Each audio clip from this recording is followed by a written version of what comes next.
4.5 billion years ago, Earth was formed. 200 million years ago, saw the beginning of the age of the dinosaurs. 65 million years ago, dinosaurs became extinct. 200,000 years ago, Homo sapiens appeared.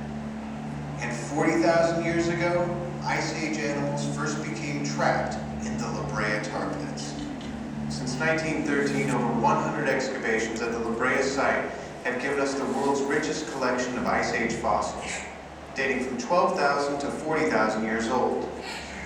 And each summer, the world's only active fossil excavation within a large metropolitan city, known simply as Pit 91, offers up an amazing series of snapshots of a vibrant prehistoric landscape inhabited not by humans, but by towering mammoths and predators with 8-inch long sabers. So, how do we begin to discover the stories hidden within these treasures? Let's take a step behind the scenes to some places only a privileged few usually see, and perhaps we'll even clear up a few misconceptions along the way. Welcome to one of the most amazing museums in the world, a place where the past is literally being pieced together one fossil at a time, a place where we can see what our landscape looked like right before humans arrived. Here it is, the substance at the center of it all. Tar. Goo. Or as the men and women in white lab coats call it, asphalt. The heaviest fraction of crude oil. And it's all thanks to the North Salt Lake oil field that formed during the Miocene epoch 5 to 25 million years ago, when this entire area was underwater.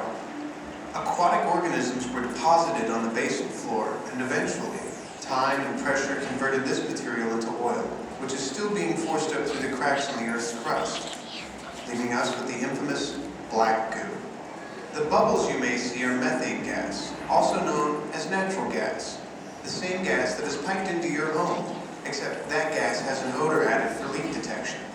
What you may smell out there is hydrogen sulfide, another byproduct of crude oil, which is also rising to the occasion.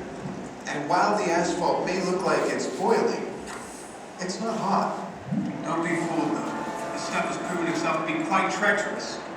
And not just to animals. Luckily, the tar is not toxic to human skin, but it does take some doing to remove. Contrary to popular belief, the animals found here didn't just step into a pit and then sink as occurs with quicksand. Rather, they became stuck, like flies on flypaper, and then met their end from dehydration, exposure, or attack from predators. Just a few inches of asphalt pulled on the top could stop any animal in its tracks, even a 10,000-pound mammoth.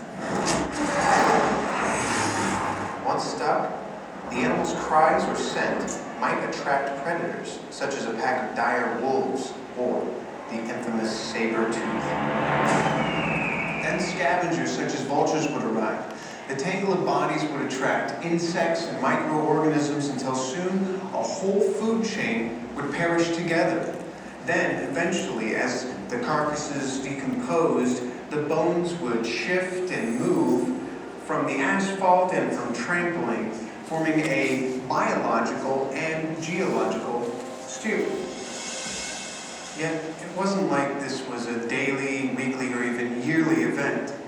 In fact, only one major chain entrapment every decade would more than account for the amazing numbers of fossils found here, now forming the world's largest jigsaw puzzle. Now, how would you like to put that together? The folks who do, called paleontologists, are right here. Let's take a look. Since 1969, a team of museum staff and trained volunteers can be found deep down in Pit 91, in the sweltering heat, battling smelly goo in a hole filled with long-dead animal remains. Sounds like fun, doesn't it?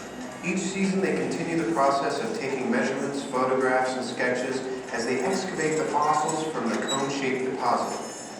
Summer brings the most visitors, and thanks to the heat, it actually makes it easier to remove the asphalt. We don't dig the rest of the year because of the ever-present funding issue. Excavation takes place in 3-foot square grids, 6 inches deep at a time, using trowels, small chisels, dental picks, and brushes. The process is slow and meticulous. Remember, the bones don't just bubble up to the surface. The team must carefully dig through what's known as matrix, which is made up of compacted sediments, sand, and gravel, all saturated with asphalt. On average, 4 grids are completed every summer, and over 1,000 fossils are removed. To date, no asphalt fossil deposit site has ever been as thoroughly documented as Pit 91. That pit may hold some secrets yet. Once a fossil is unearthed, it's placed in a separate container, identified with its exact location data, and sent to the lab here in the museum. And talk about saving the earth. Even the matrix encasing the fossil is carefully cleaned to reveal microfossils, including tiny diatoms, crustaceans, insects, mollusks, amphibians, and small mammals. Tiny or fragile pieces are placed into ultrasonic tanks, where sound waves loosen the sediment. Lucky for us, the cleaning process has evolved compared to the techniques that they used in the 1920s. That's not water they're using, it's boiling kerosene, which worked great, but only if you weren't emotionally attached to your eyebrows. And even the excavation work itself is quite dangerous, with cave-ins being a common danger. Today, fossils are soaked in less flammable solvents than hand-finished and brushed to complete the cleaning. Then, once the fossils have been sorted, repaired, identified, and given a catalog number, they're then ready to join the collection, or in some cases are reassembled for display. Some specimens are also carbon-14 dated, a process that provides an accurate age of the fossil and requires that only a tiny sample be sacrificed from the bone, no more than the size of a pencil eraser, a fraction of what used to be required. The Page Museum now holds over 3.5 million fossils, representing 650 species of animals and plants, and the collection practically encircles the entire perimeter of the building. The ever-growing collection is constantly updating our knowledge of how animals lived, died, what their social behaviors may have been, what they ate, and what the climate was like, all of which gives researchers from around the globe a clearer understanding of prehistoric ecosystems. Take plant and amphibian fossils. They tell us that Los Angeles was a slightly cooler place. I wouldn't mind that. Or the large number of diurnal fossils, which suggests that they traveled in packs, possibly making them a social animal. And from comparisons with living elephants, scientists have estimated that the Columbian mammoth tooth was designed to last about 60 years, as they ground and crushed up to 600 pounds of vegetation a day. That's over 12 million pounds of salad over their lifespan. And I'm guessing about 1 tube of toothpaste per day. Most of the fossils have been preserved so well by the asphalt that it's actually possible to detect healed fractures, subsequent infections, and degenerative forms of osteoarthritis and other bone diseases. So the next time you see an Ice Age fossil in any other museum worldwide, take note of the color. The telltale brownish hue signals that not only did it come from a tar seep, but chances are it probably came from right here. Ladies and gentlemen, Mr. Tar.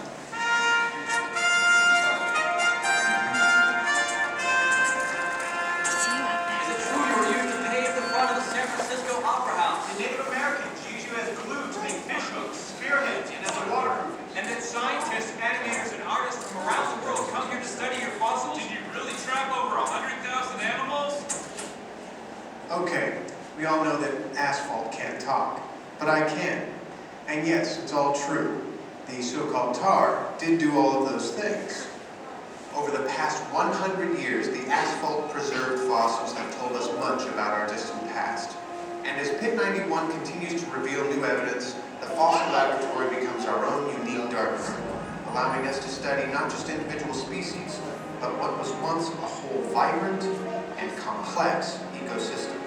With 40 recently discovered potential excavation sites right here on the grounds, 6 of which are potentially major finds, one can only imagine what the coming centuries will offer us, each fossil acting as an entry into the world's greatest prehistoric photo album.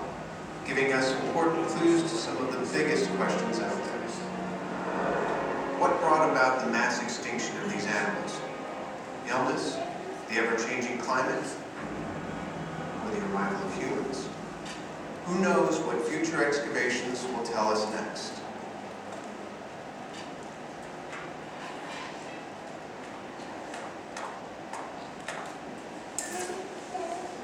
Oh, and by the way, it's saber-toothed cat, not tiger. All yours, Howard. Thank you, Christian. Due to the backlog, some fossils may take more than a decade to be processed and cataloged. No dinosaurs appear in the museum due to the fact that they became extinct 65 million years before the existence of the tar pits. The word Brea means tar in Spanish. There are other active tar seeps around the world, but none offering the richness of the Brea. No animals or humans were intentionally or otherwise harmed or trapped during the making of this film.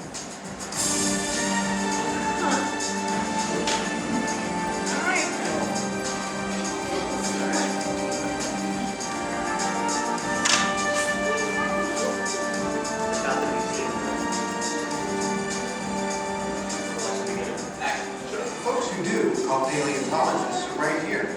Let's take a look. Oh. Alright.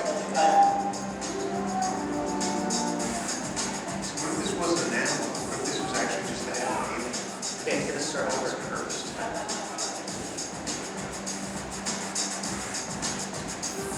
It's gonna start over. You want to do one more? That technique. You're talking.